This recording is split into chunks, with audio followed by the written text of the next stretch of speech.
Why I Write. By George Orwell. George Orwell. From a very early age, perhaps the age of 5 or 6, I knew that when I grew up I should be a writer. Between the ages of about 17 and 24 I tried to abandon this idea, but I did so with the consciousness that I was outraging my true nature and that sooner or later I should have to settle down and write books. I was the middle child of 3, but there was a gap of 5 years on either side, and I barely saw my father before I was 8.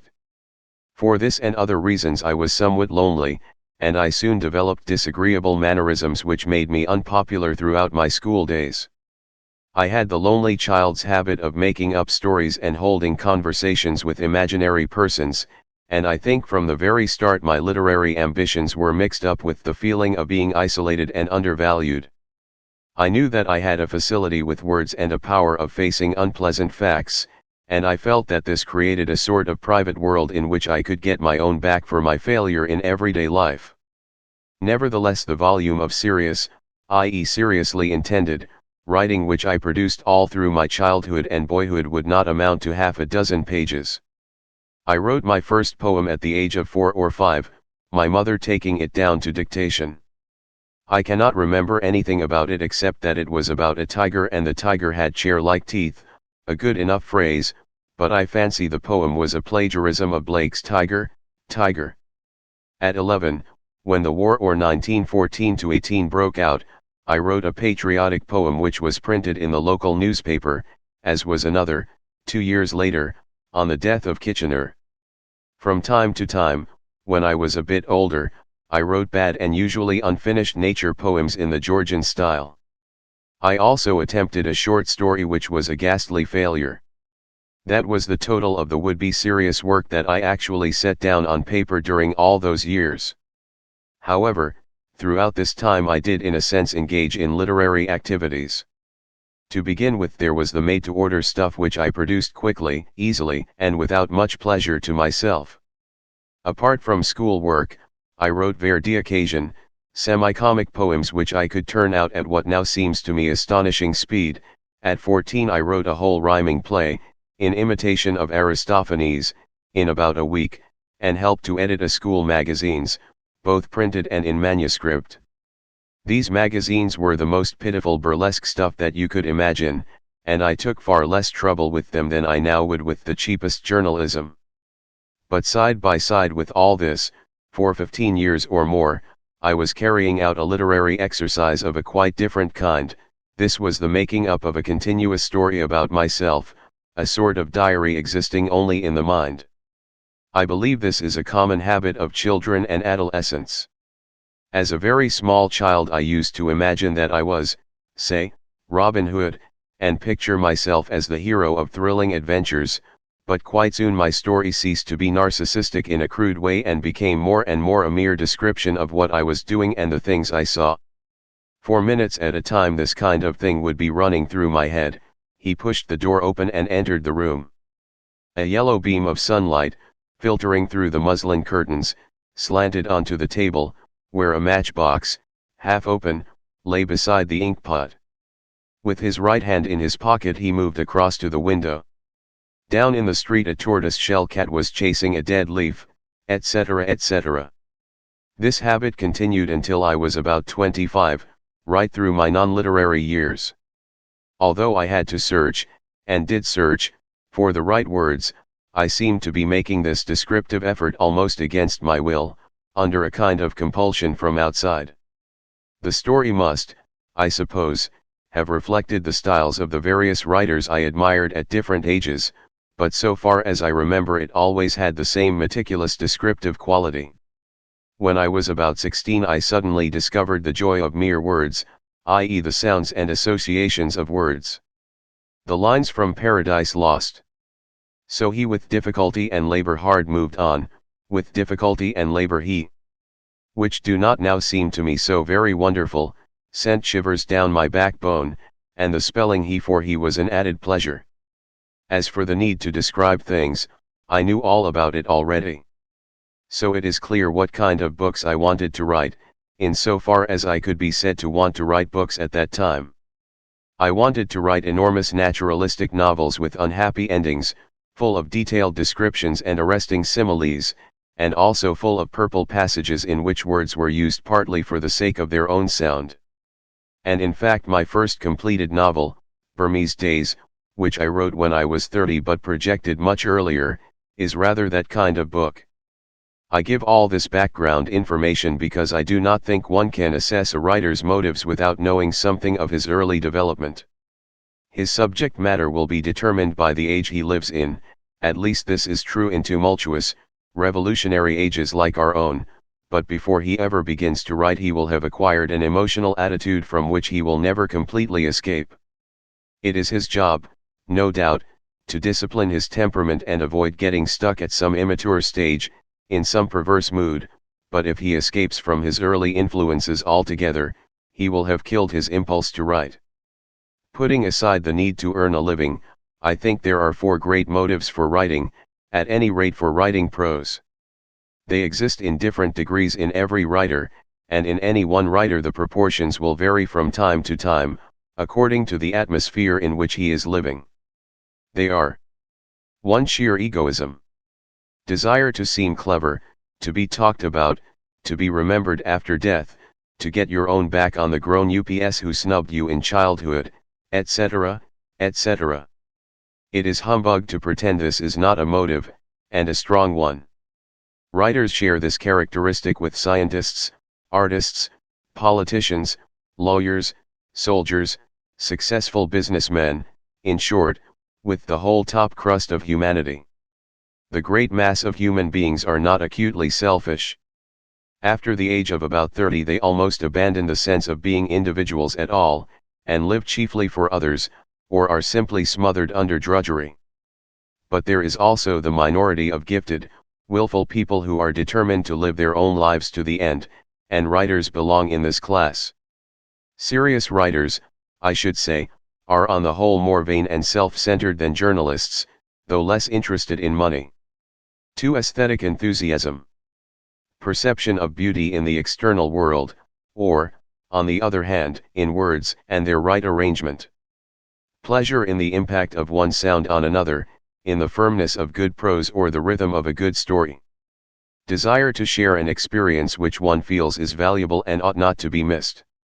The aesthetic motive is very feeble in a lot of writers, but even a pamphleteer or writer of textbooks will have pet words and phrases which appeal to him for non-utilitarian reasons, or he may feel strongly about typography, width of margins, etc.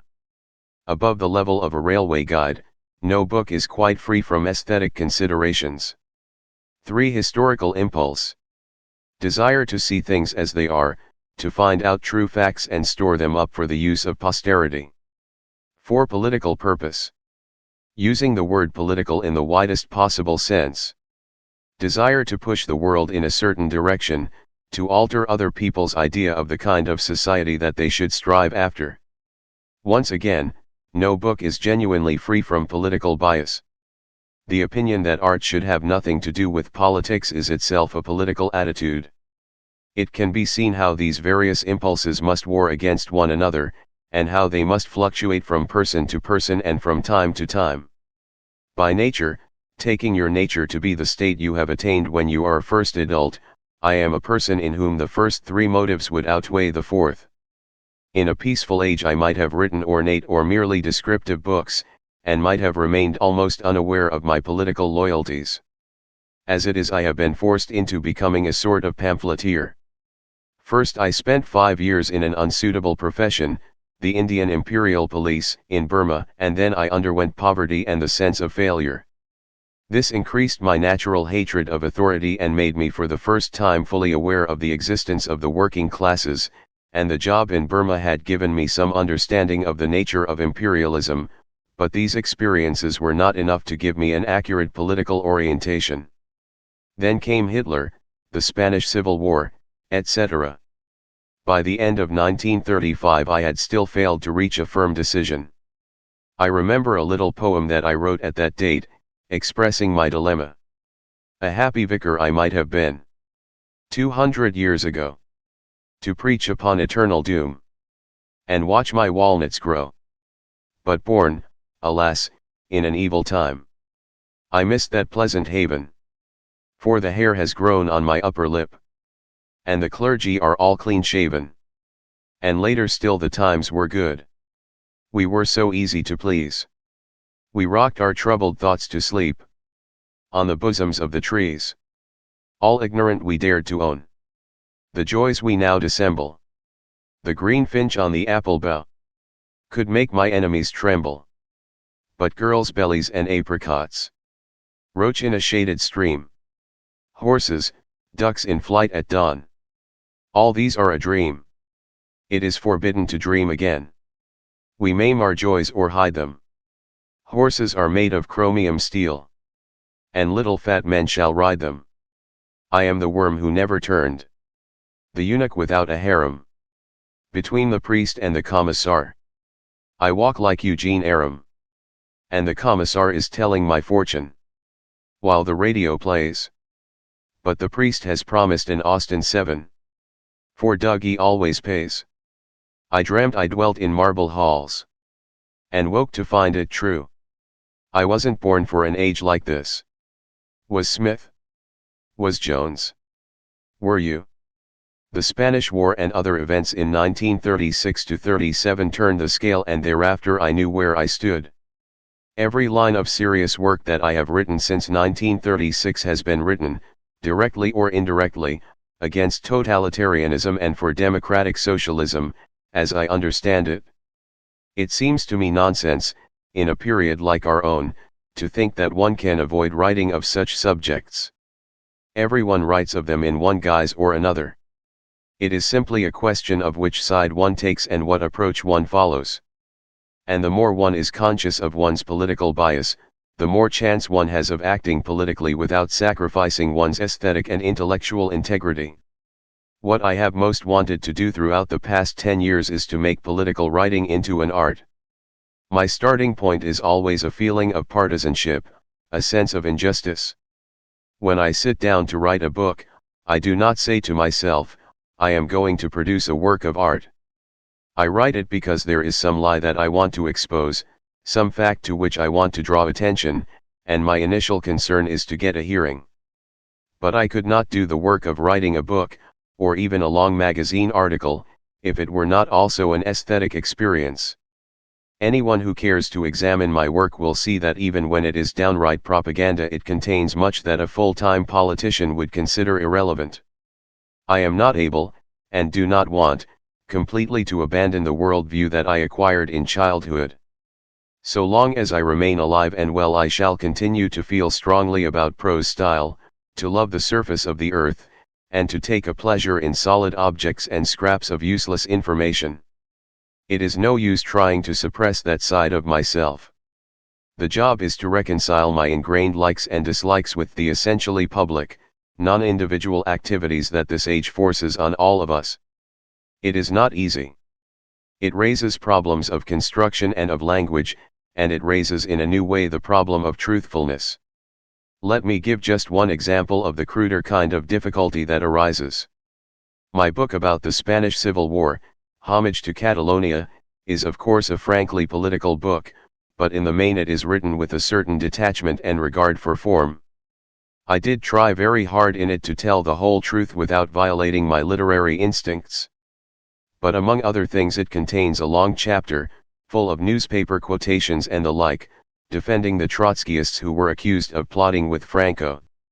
Clearly such a chapter, which after a year or two would lose its interest for any ordinary reader, must ruin the book. A critic whom I respect read me a lecture about it. "Why did you put in all that stuff?" he said. "You've turned what might have been a good book into journalism." What he said was true, but I could not have done otherwise.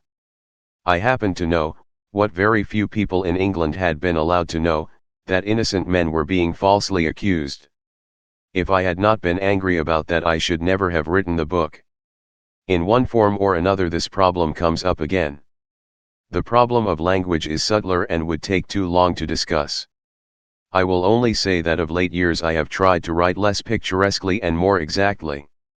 In any case, I find that by the time you have perfected any style of writing, you have always outgrown it. Animal Farm was the first book in which I tried, with full consciousness of what I was doing, to fuse political purpose and artistic purpose into one whole. I have not written a novel for 7 years, but I hope to write another fairly soon. It is bound to be a failure, every book is a failure, but I do know with some clarity what kind of book I want to write. Looking back through the last page or two, I see that I have made it appear as though my motives in writing were wholly public-spirited. I don't want to leave that as the final impression. All writers are vain, selfish, and lazy, and at the very bottom of their motives there lies a mystery. Writing a book is a horrible, exhausting struggle, like a long bout of some painful illness. One would never undertake such a thing if one were not driven on by some demon whom one can neither resist nor understand.